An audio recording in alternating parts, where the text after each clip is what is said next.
लय व्यवस्था 20 अध्याय 6 वचन में, फिर जो प्राणी ओझाओं या भूत साधने वालों की और फिर के और उनके पीछे होकर वे विचार करे, तो मैं उस प्राणी के विरुद्ध होकर उसको उसके लोगों के बीच में से नष्ट कर दूंगा।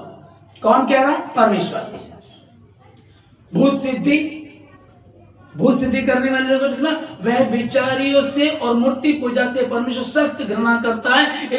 उसके विषय में 10 आज्ञाओं ने उसने लिख करके दिया है। अब यहाँ जो लोग परमेश्वर के, यहाँ कोई और नहीं है। ये अगर कहा जाए, ये अमेरिका में मनाया जाता है, कनाडा में मनाया जाता है, इंग्लैंड में, न्यूजीलैंड में, ऑस्ट्रेलिया में। अब ये तो देशों को देखोगे तो लोग क्या कहेंगे? ये तो क्रिश्चियन देश है सारे के सारे, ये तो क्रिश्चियनों के देश है, क्रिश्चियन मना रहे हैं। तो लोगों के दिमाग में क्या रहता है कि देखो ये कर रहे हैं। और जबकि परमेश्वर ने स्पष्ट रीति से क्या दिया था, कहता है कि मैंने तुम्हें कभी भी नहीं जाना। जो मेरे पिता की बातों को सुनते और उस पर चलते हैं वो ही स्वर्ग के राज्य में प्रवेश करेंगे। अब यहाँ इसका मतलब कोई नहीं है आप क्रिश्चियन घर में पैदा हुए, आपका जो पापा है वो पॉप जॉन है, या फिर वो बिशप है, पादरी है, पास्टर है, एल्डर है, या चर्च को बनाने वाले आप हैं। इससे कोई मतलब नहीं है, इससे कोई फर्क नहीं पड़ता। मेन बात है जो विश्वास करे।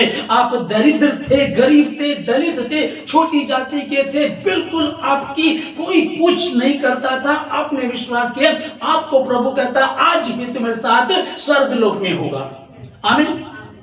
एक धनी व्यक्ति मंदिर में प्रार्थना कर रहा है, वो अपनी प्रशंसा कर रहा है, अपने गुणवत्ता को गिनवा रहा है, मैं ये करता हूं, मैं ये करता हूं, मैं ये करता हूं, और कह रहा है कि इसकी तरह तो बिल्कुल भी नहीं हो। दूसरा चुंगी लेने वाला अपनी आंखें उठाना भी नहीं चाहता स्वर्ग की ओर, और छाती पीट पीट करके प्रार्थना करता है। प्रभु ने कहा वो पहला नहीं पर ये दूसरा ही आशीष पा करके गया। आमीन। तो यहाँ ऐसा नहीं है कि आपके पापा पास्टर हैं और आप पाप कर रहे हैं तो वो आपका उद्धार करा लेंगे। उद्धार के विषय में लिखा है यदि तू विश्वास करे तो तू तेरे घराना को उद्धार पाएगा। उसका मतलब है कि जब मैंने विश्वास किया, अब मैं इस बाइबल को फॉलो करूंगा, इसको पढ़ूंगा, इसके अनुसार चलूंगा, अपने परिवार के लिए प्रार्थना करूंगा, उपवास का जीवन जीऊंगा और मैं अपने घराने का उद्धार करा लूंगा। हालेलुया। उनकी गलती पे मैं उनका पक्ष नहीं करूंगा, डांटूंगा, धमकाऊंगा, कहूंगा वापस लौटा, और नहीं लौटाएंगे तो मैं परमेश्वर के समीप घुटनों पर बैठूंगा और निश्चय परमेश्वर उनको बचा लेगा। आमीन। इसका मतलब ये नहीं कि एक विश्वास करे तो बाकी सब ऐश करेंगे, ऐसा बिल्कुल भी नहीं है। हालेलुया। तो यहाँ वो क्या करे कि जो भूत साधने वालों के पीछे हो लेते, मैं उनको उनके लोगों में से उसको नष्ट कर दूंगा। हालेलुया। है ना? कितना अच्छा लगता है कि परमेश्वर ने सारी बातों को स्पष्ट रीति से बता दिया। अब जैसे कि ये हम देख रहे हैं कि अभी ये इन दिनों में अभी 31 अक्टूबर है, तो आज तो 12 दिन बचे हैं। 31 अक्टूबर में 12 दिन है, और 12 दिन तक हमको क्या करना है? वैसे तो शुरू से ही हम उपवास में रहे, प्रार्थना में रहे। जब कोई आप इंटरव्यू देने जाते हैं तो जिस दिन इंटरव्यू होता है उसी दिन तैयारी करते हैं या पहले करते हैं? पहले जब एग्जाम होते हैं तो एग्जाम से पहले हम उसकी तैयारी करते हैं। तो जब 31 अक्टूबर को ये घटना घटती है, ये त्योहार, जो इसको त्योहार कहते हैं लोग, ये मनाया जाता है, तो इसकी तैयारी पहले चल रही होती है। ओके। अब हमको क्या करना? हमको उसकी तैयारी क्या करनी है? उसके विरोध में खड़े हो सके, हम उपवास में जाएं, प्रार्थना में जाएं, ताकि वो अंधकार की शक्ति आपका कुछ बिगाड़ ना सके, आपको कोई हानि ना पहुंचा सके। क्योंकि जिस घर की चौखट पर बर्रे का लहू लगा होगा, वहां कोई मनुष्य तो क्या, कोई कुत्ता भी नहीं भौंकेगा, और मौत का स्वर्गदूत उधर से निकल करके जाएगा, उस घर को छोड़ करके चला जाएगा। लगा लो जिसको तुमको लगता है। मैं अन्य जाति की बात नहीं कर रहा हूं, क्रिश्चियन लोगों में भी जब घर बना रहे हैं, क्रिश्चियन लोग चर्च कंपाउंड में रहने वाले चौखट वो घर बना रहे थे, चौखट पे धागे, काले धागे बांधे हुए। मैंने बोला ये क्या है? क्या नहीं, तो वैसे ही है, धागे बांधे, जूता तक टांगते हैं, टोना टोटका भी करते हैं। मैं किसी और की बात नहीं कर रहा हूं। मसीह लोग, क्रिश्चियन लोगों भी ऐसे लोग भी रहते हैं। तब क्या करना है? ऐसे लोग जो हैं, मैं उनको उनके लोगों के बीच में से नष्ट कर दूंगा। परमेश्वर किसी का पक्षपात नहीं करता है। तो हमको क्या करना, इन दिनों में हम मजबूत रहे।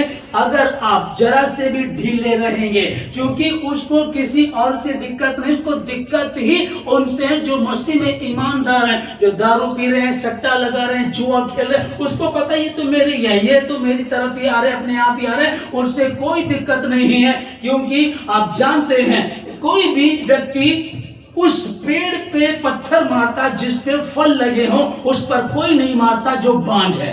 आप फलवंत हैं, फलों से लदे हुए, फलों से भरे, इसलिए वो आपके पीछे रहता है। परंतु ध्यान रखिएगा, यदि परमेश्वर आपकी ओर है तो आपका विरोधी कौन हो सकता है। हालेलुया।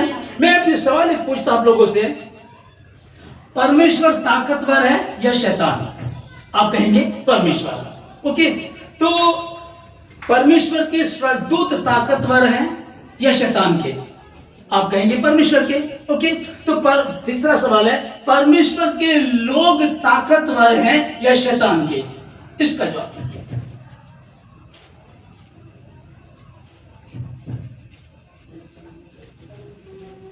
हाँ जी, ये कठिन है। परमेश्वर के मानने वाले लोग मजबूत हैं, ताकतवर हैं, या शैतान को मानने वाले ताकतवर हैं? है ना?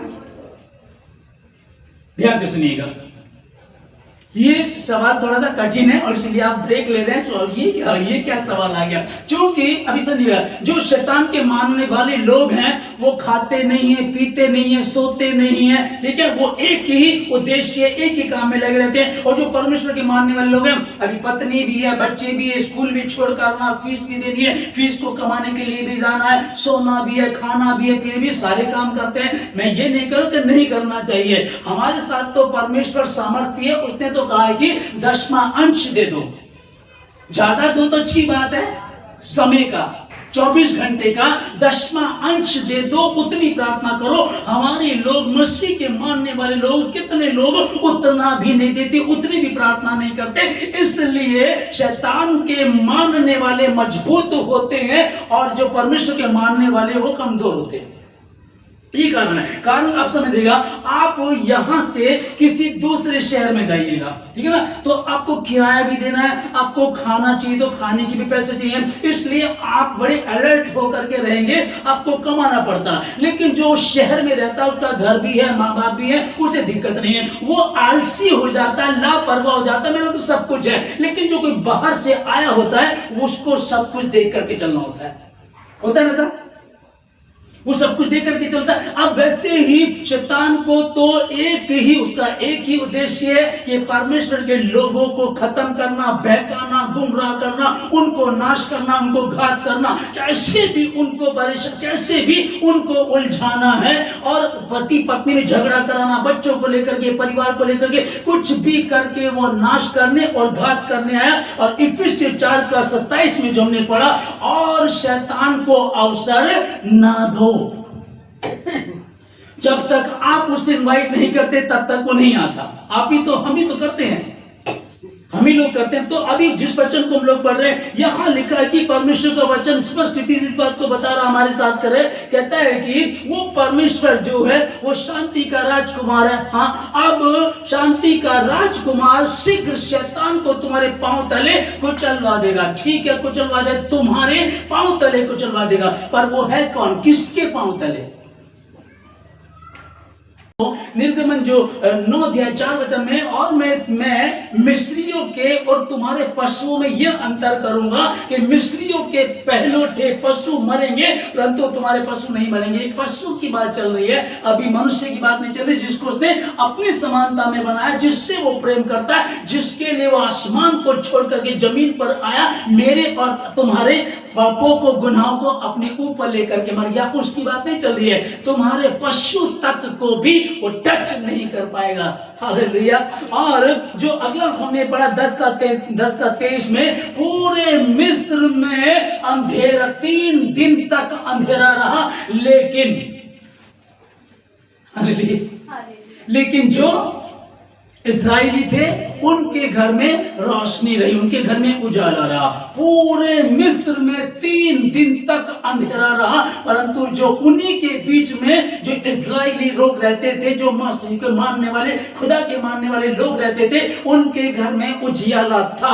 अब बताइएगा कि सारे में अकाल पड़ा, लेकिन आपके घर में दिक्कत नहीं है। इसका कारण क्या? क्योंकि तुम जिसे जानते हो, जिसे मानते हो, जो जमीन और आसमान का बनाने वाला परमेश्वर है, वही लाल समुद्र को 2 भाग कर देता है, वही यरीहो की दीवार को गिरा देता है, और वही है जो कहता मैं तुझसे प्रेम करता हूं।